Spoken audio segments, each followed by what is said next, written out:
are now looking at a 2023 Fiat 500X 1.4T Sport Cabrio DCT in some sort of red. And you probably know that the 500X is a closer relative to Jeep than its own 500 namesake, borrowing FCA DNA to create a more family-friendly crossover. Speaking of which, in case you didn't know it, this vehicle has one of the most mischievously wonderful TV ads ever, involving a senior love debacle and a little blue pill. My animated explanation of this clever advertising campaign was almost as well received as this gleaming red test vehicle when I showed it to some half-Italian friends.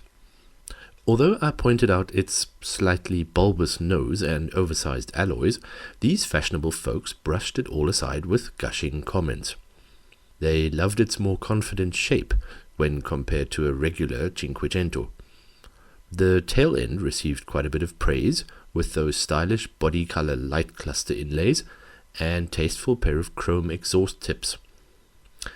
And once I pointed out this model's fabric convertible roof, the car quickly filled with smitten occupants.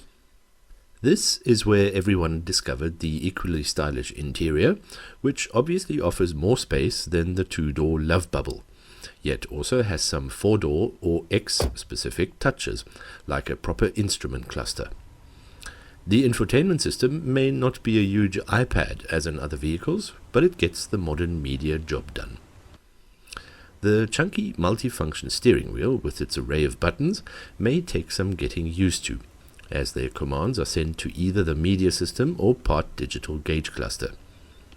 The ventilation controls are almost playful, confirming this car's lineage. Ditto for the fun trio of protruding safety buttons above that. What else? We found quite a few 500 badges.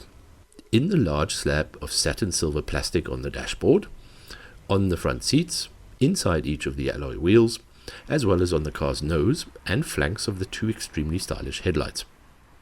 The only 500X badge sits above the rear number plate. At this point, I realized that, due to its charismatic looks and spicy attitude, almost all of its shortcomings were forgiven by this crowd of impromptu inspectors. Passenger space is okayish, while the cargo area's only redeeming feature is that it trumps the tiny two-door model. Those lovable looks may be the car's saving grace, as our Southern African market only gets one drivetrain, a 1.4-litre turbo petrol 4-pot with a 6-speed DCT. This type of dual-clutch automated transmission has become the darling of the industry, as it offers the convenience of an auto with the snappy response of a manual. I usually disagree, as these robotized manual gearboxes can be dim-witted at low speeds, but in a shameless demonstration of this Fiat's charm, I found its parking behavior no worse than those of its established rivals.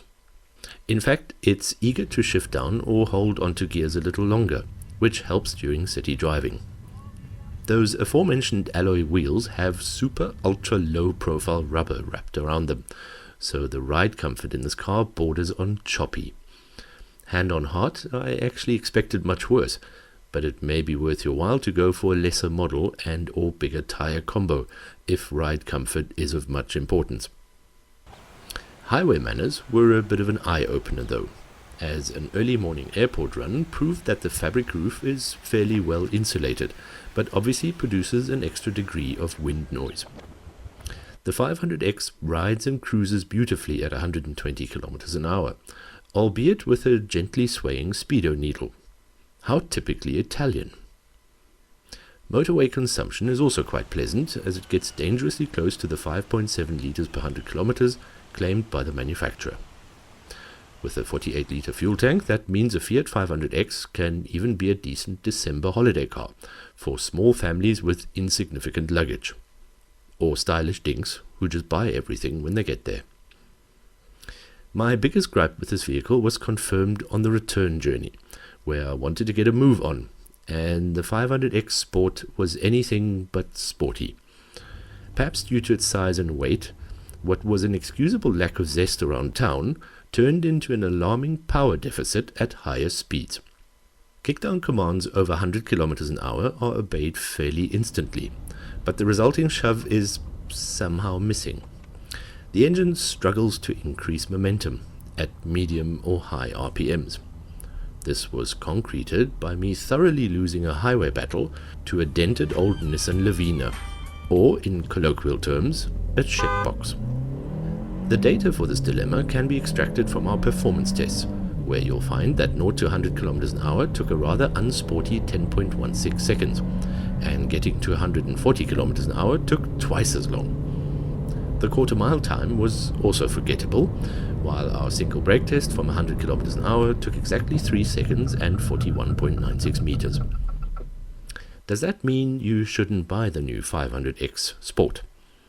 Well, I couldn't live with its sporty pretenses, but happily there are other models and other buyers around.